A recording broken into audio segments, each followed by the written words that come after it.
Now, if you look at Indian case, in India 65 first special economic zone came, which was then known as EPZ. Closed small areas, very small areas were there, 100 acres and things like that. Okay?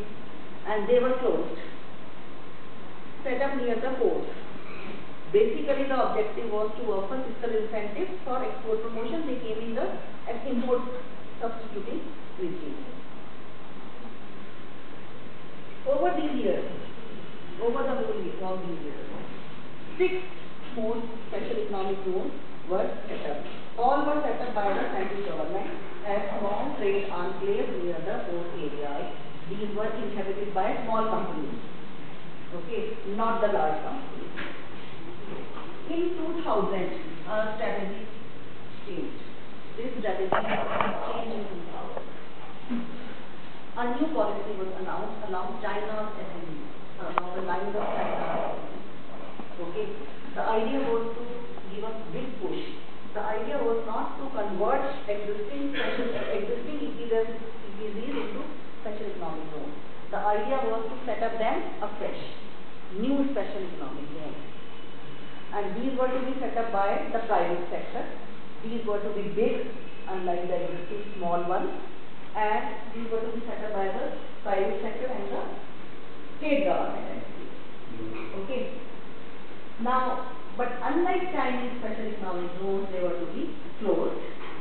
And then they were different from China because they had different types of special economic zones under one name.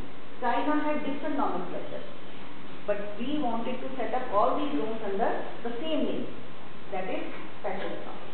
So this policy came, but eventually this policy could not really take off in 2000 because people were not very sure of the government commitment.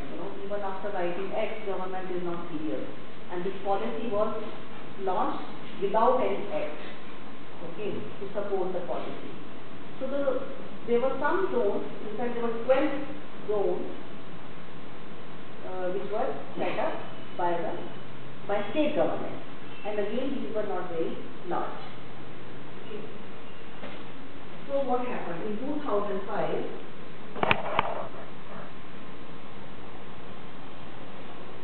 In 2005, this act came, and the purpose of this act was to ensure, to make people confident that government was serious about it.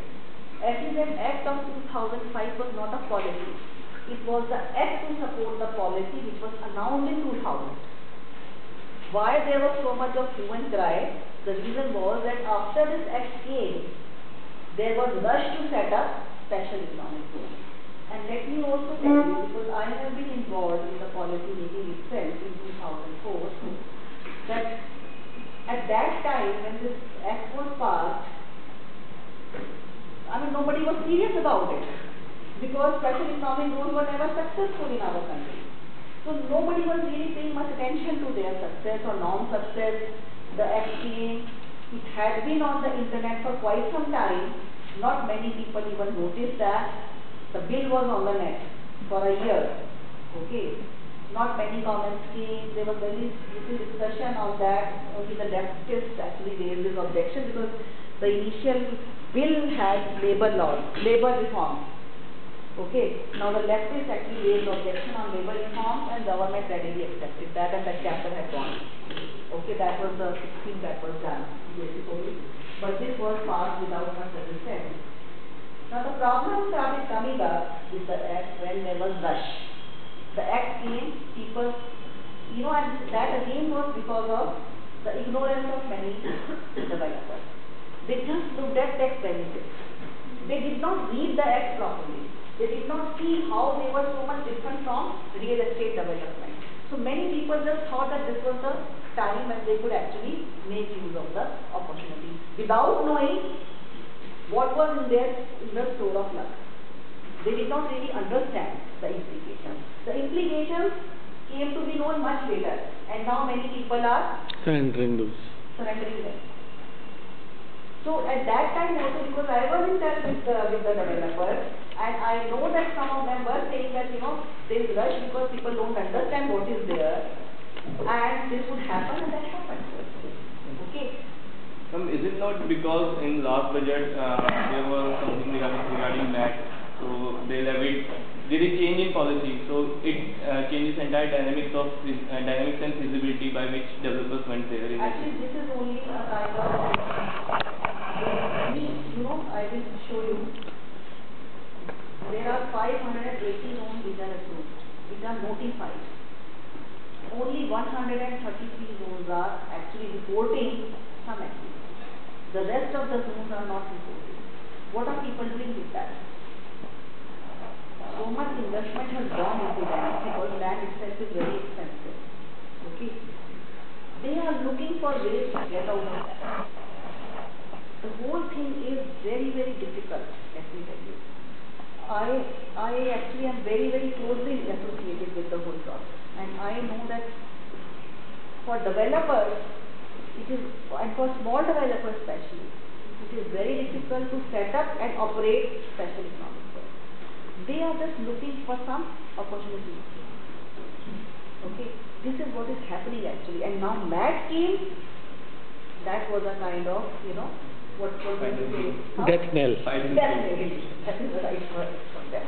And now they are saying that they are wanting to actually withdraw even the tax benefits. With this direct tax code, even these benefits will go. Now benefits are on profit. The benefits will be on capital. And benefits on capital means nothing but accelerated depreciation. Accelerated depreciation. Nothing like that. So many people are now actually, they just want to get out of the whole thing because they feel that they could use the land in a much better way than setting up special economic zones and then operating them. It is not merely, I will tell you how much, actually in my book if you read my book I have discussed all that in detail, how much money is required to set up a zone. Okay, it is totally different from real estate development. Is it the policy flip-flop responsible for failure of activity? Policy flip-flop is very, very important. This is a very important thing. And we actually, people would have gone ahead with this had there been some surveillance. Okay, because they had already invested. But now with so much of uncertainty, of course people are now willing to set out. They are not successful at all at the moment. There are few which have been doing very well, very few. But most of them are actually a big flop. The whole enthusiasm is no more there. Government is no more serious about them. I say that government has actually abandoned them. You are absolutely right. If there was some commitment, just like in China and many other countries, then perhaps some of them would be very successful today, given the plans that they had at that point of time. But now, of course, there is very little enthusiasm about them. Yes, so, there was a rush after this act came, and several special economic zones came up. Now, many people criticize that because there is so much of anti-SEZ, thinking all around. Everybody is talking about against anti-special economic zones. But I actually had a field visit across 9 states of all special economic zones to understand what is happening, because we do not know what was happening actually. Everybody was just criticizing special economic zones. So, in fact, I traveled throughout this and I found that there are certain important developments that have taken place so far as the special economic zones were concerned. What I found was that the location of SEZs was such that it was too much, it was akin to the Chinese special economic zone philosophy. So our special economic zones are small as compared with China. They are criticized for that. But then these special economic zones I found, they were not located as isolated enclaves. They were either located in existing industrial estates. There were several economic zones which I found were set up in existing industrial clusters or industrial estates, for instance, like this. And they could be very, very much instrumental for reinforcing the economies of scale just along the lines of China. Okay, had they taken off, of course. Okay, then I found that there were certain places where special economic zones were clustered together, and then further they created a big cluster of special economic zones. And these were the examples. In Bihar, Nagpur, it's a huge city type of special economic zone area. But then this is not one special economic zone. There are smaller special economic zones within that big zone. So there was a DLF zone, there was a Unitech zone, like that. Okay. And these zones were specific, like DLF zone was for IT sector. Then there was a small zone for the electronic parts. Okay. So this actually made a big special economic zones of Chinese variety. Then I found Vizag SEZ. Again, it's a big SEZ. I thought that this would interest you.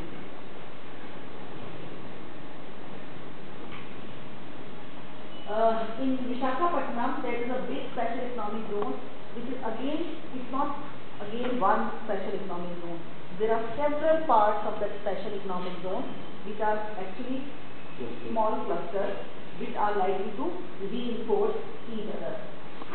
Then, you know, we have this in Tamil Nadu. I found that they again are clustering these zones. But these zones are only in very high technology sectors. So what is their plan? Let me tell you. Their plan is to create corridors of industrial excellence.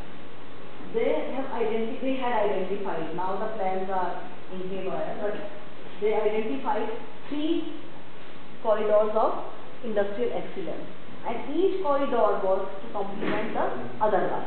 Okay, and each corridor had to have special economic zones and other industrial clusters. Okay, so that they could augment each other, and they could also form the whole value chain. Then there was in Maharashtra, 7 clusters were set up in backward regions. Okay, and again these were set up in the industrial estates, which were not really picking up. Then there were some integrated industrial parks such as Nokia.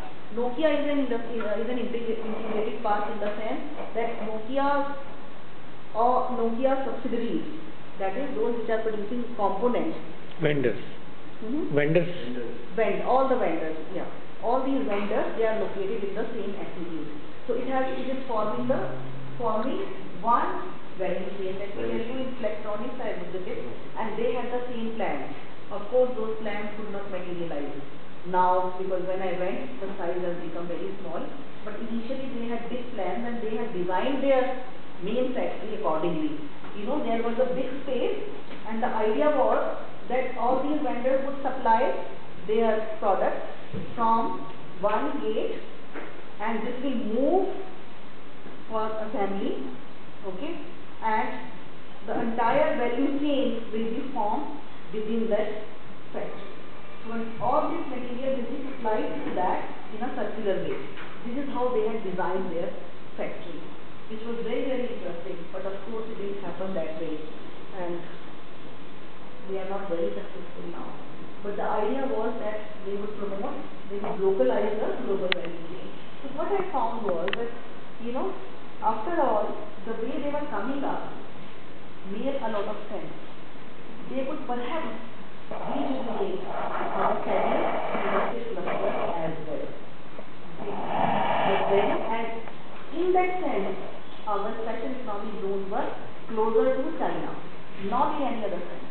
In the sense of their acting as clusters, they were close to China. Okay. So India's strategy was, in India also they could actually promote industrial clusters now, and they could grow. But then it didn't happen.